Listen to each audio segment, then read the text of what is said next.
Olá, estudantes da segunda série, tudo bem com vocês? Sejam todos bem-vindos, sejam todas bem-vindas. Eu, professor Paulo Brito, Cláudia, nossa intérprete para o nosso bate-papo sobre independências na América Latina.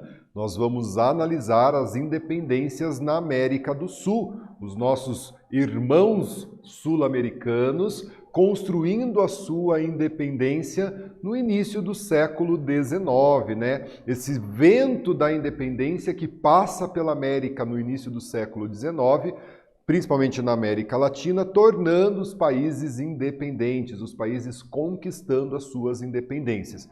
Olha aqui os nossos objetivos, né? Conhecer os processos de independência das colônias espanholas na América do Sul. E o segundo, analisar o papel dos líderes sul-americanos nos processos de independência. Então eu convido você para que a gente discuta, converse e aprenda juntos sobre essa questão, né? Você lembra o que aconteceu, né, na Espanha durante o período das guerras napoleônicas? Como que estava organizada a administração do território colonial da América do Sul no início do século XIX. E eu apresento para você um mapa dessa divisão administrativa da América Espanhola durante o século XIX.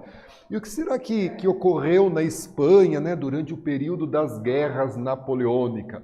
Napoleão Bonaparte, que ascendeu ao poder em 1799 e a partir de 1804 inaugura sua era imperial, né? Expandindo seu furor revolucionário para além das fronteiras da França, conquistando outras regiões, e é claro que isso tem um reflexo na história da América, né?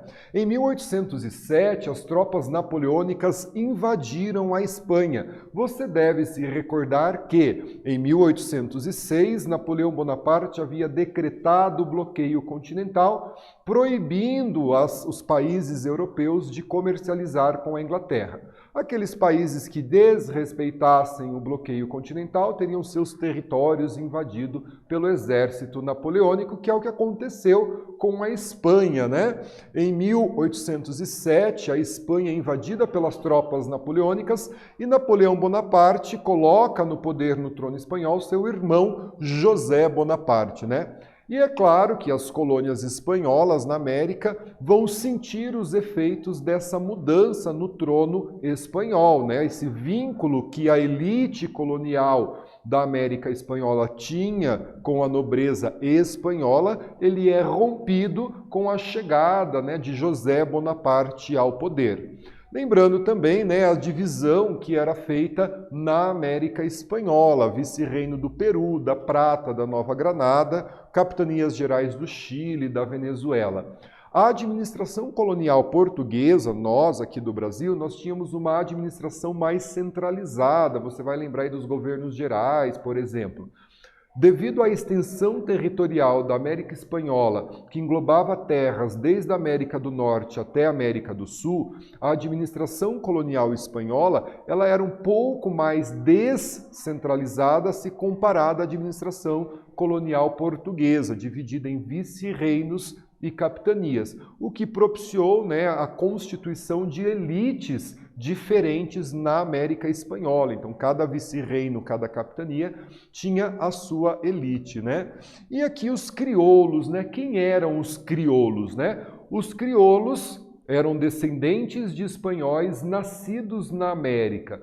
E a gente precisa relembrar dessa pirâmide social da América Espanhola. No topo da pirâmide estavam os chapetones, né? Escrevo aqui para vocês, os funcionários da coroa espanhola. Estes eram espanhóis que viviam na América. Abaixo deles estavam os crioulos, né? Que eram os descendentes de espanhóis nascidos em território americano.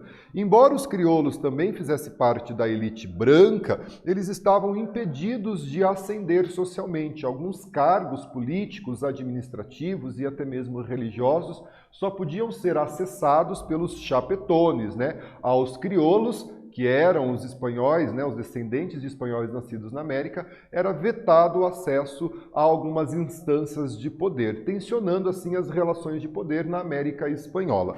Então aqui, ó, qual o papel das elites crioulas nesse processo de independência? A gente precisa refletir sobre isso, né? A partir do momento em que há um rompimento das forças da Espanha com a chegada de Napoleão Bonaparte e o entronamento do seu irmão, a elite chapetona ela fica um pouco desvinculada. É nesse momento que a elite crioula se sente ali confortável para iniciar esse processo de independência. Então aqui as lideranças crioulas, né? A independência da América Espanhola ela vai ser conduzida em grande parte por essas lideranças crioulas, né? Esses descendentes de espanhóis nascidos na América, geralmente com poder econômico, mas sem muito acesso a poder político, administrativo e religioso, né?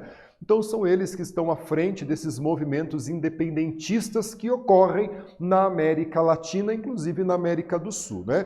Com exceção do Haiti, né? Você deve se lembrar, a antiga colônia de São Domingos, onde os negros escravizados, liderados por Toussaint de Louverture, vai realizar o processo de independência, né? Criando um modelo de independência muito temido pelas elites coloniais na América, né? Esse modelo haitiano liderado pelos escravos. Então a elite colonial, tanto da América Espanhola como da América Portuguesa, temia que a população africana escravizada em seus territórios, inspirados pelo sucesso da independência do Haiti, conduzissem esse processo de independência. Então aqui para a gente pensar um pouquinho, né?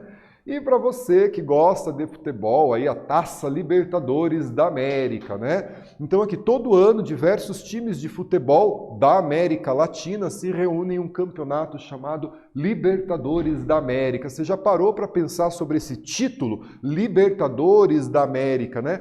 Quem são os Libertadores da América, né? Que dão nome a essa disputa futebolística tão importante aqui no nosso continente, para a gente poder pensar um pouquinho sobre isso. E já comentando dos líderes da independência na América, apresento para você José de San Martín, né? Militar crioulo, ou seja, né? Descendente de espanhol, nascido na América Espanhola, né? San Martín teve aí experiências de batalha com os franceses, né? E volta à América para então iniciar um combate contra os espanhóis. José de San Martín, ou só San Martín, ajudou em alguns processos de independência dos países da América do Sul, como, por exemplo, né, vai lutar aí na independência do Rio da Prata, Chile e Peru. Então, essa parte sul da América do Sul, Argentina, Chile e Peru, tem aí o líder, né, José de San Martín, envolvido no seu processo de independência, né, fazendo aí esse processo de independência nos países da América do Sul. E aqui o Simão Bolívar, então são aí é um outro nome importante nesse processo de independência da América do Sul, né? O Bolívar, ele vai estar à frente, né, da independência da Colômbia, da Venezuela, né, também ali da Bolívia. Então nós temos duas grandes lideranças nesse processo de independência da América do Sul. De um lado nós temos José de San Martín fazendo a independência de países como Argentina, Chile e Peru, e Simão Bolívar fazendo a independência de países como Venezuela, Colômbia e participando também da independência da Bolívia. Dois grandes líderes no processo de independência da América do Sul. Convido você agora a fazer uma atividade. Essa obra aqui a seguir chama-se San Martín na Batalha de Chacabuco, né? E ele está representado aqui, né? Como que San Martín ele é representado nessa obra? Vou dar aquele tempo para você pensar, refletir, escrever a sua resposta e a gente volta fazendo a correção da nossa atividade.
Galera, vamos corrigir a nossa atividade então, hein?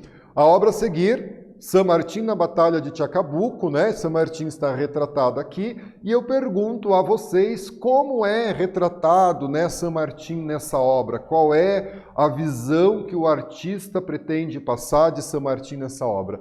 Daí trago aqui, ó, é uma obra de um pintor francês, né, chamado Théodore Géricault, e ele era acostumado a representar cavaleiros da época napoleônica, né? E ele aplica esse mesmo conceito que ele dava a esses cavaleiros da época napoleônica, ele aplica a José de San Martín.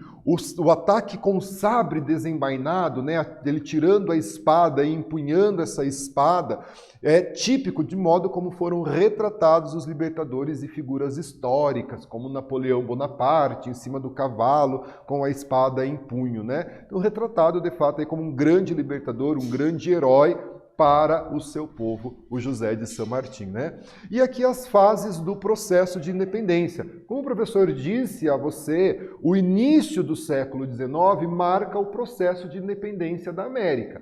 Nós tivemos a independência dos Estados Unidos no século XVIII, 1776, a independência do Haiti iniciada ali em 1799, concluída no início do século XIX, e a partir do século XIX, as 3 primeiras décadas do século XIX, ela é marcada por esse processo de independência das colônias latino-americanas, entre elas do Brasil, em 1822. Então aqui, ó, os movimentos de independência, a gente pode dividi-los em 2 fases.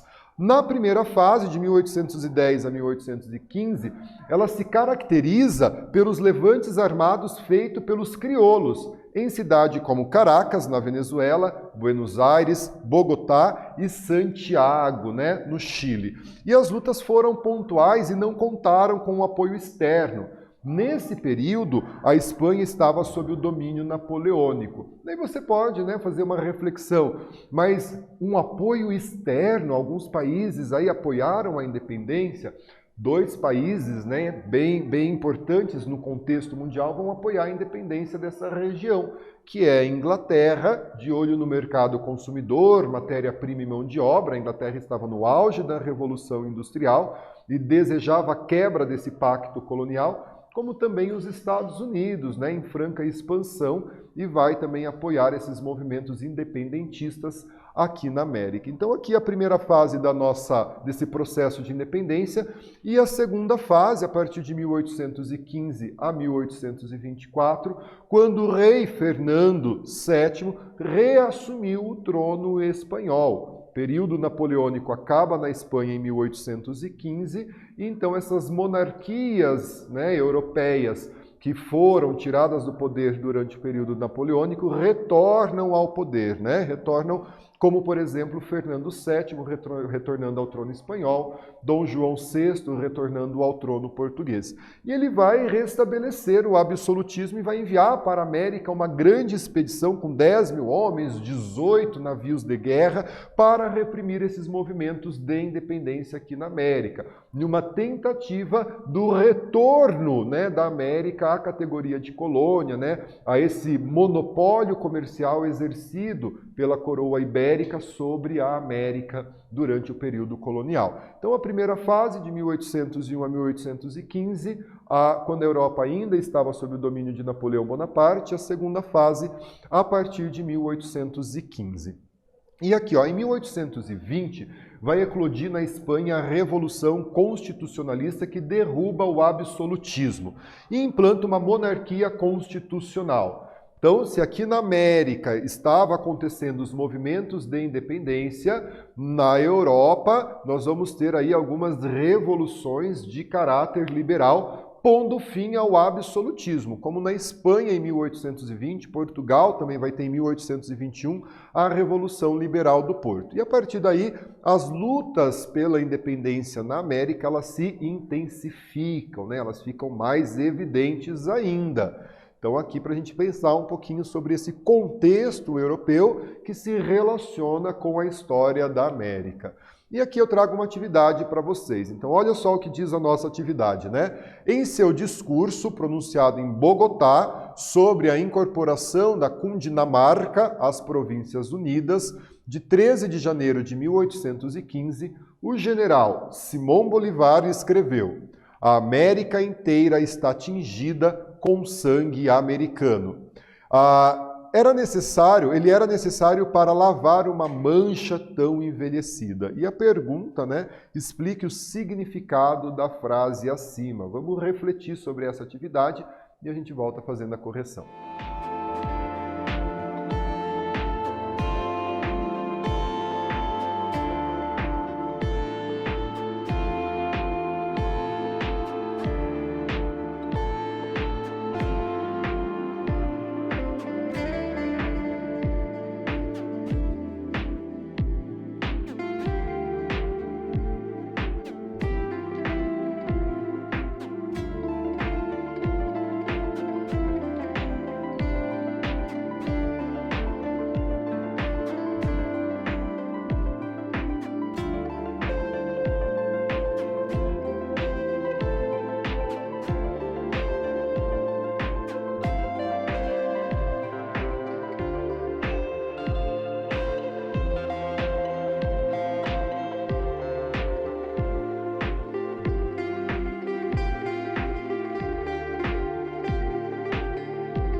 Pessoal, vamos corrigir a nossa atividade, né? Então aqui uma frase do Simão Bolívar, né, que a América inteira está tingida de sangue americano.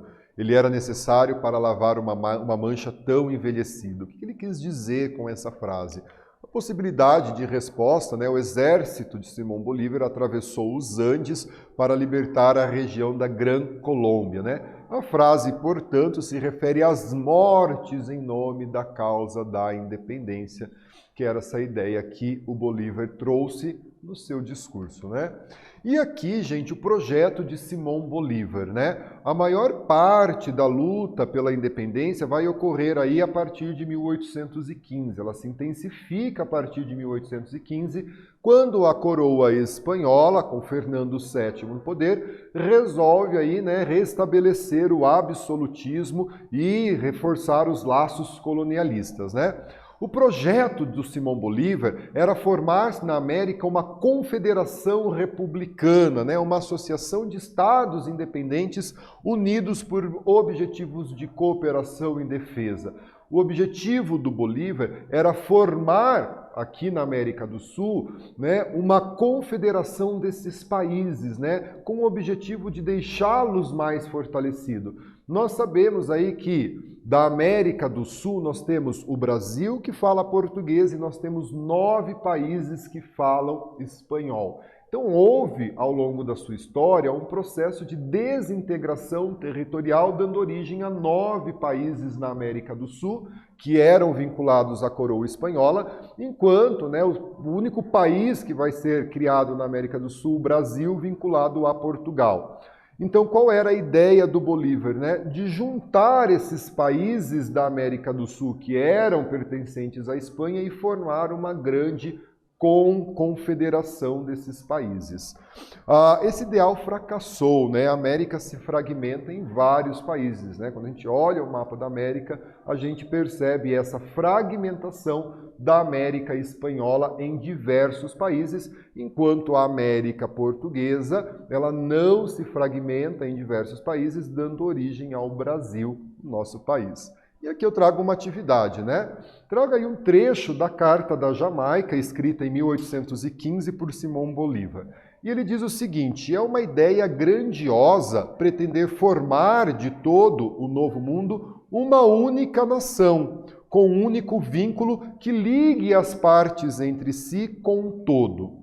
Já que tem uma só origem, uma só língua, mesmos costumes e uma só religião, deveria, por conseguinte, ter só um governo que confederasse os diferentes estados que haverão de se formar. Esse é o discurso que ele fez. E aqui, ó, a nossa atividade, né? Então, com base na carta escrita por Bolívar em 1815 e analisando o mapa da América do Sul, é possível afirmar que a proposta de Simão Bolívar obteve êxito? Justifique a sua resposta e a gente volta fazendo a correção.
Pessoal, vamos então corrigir a nossa atividade, né?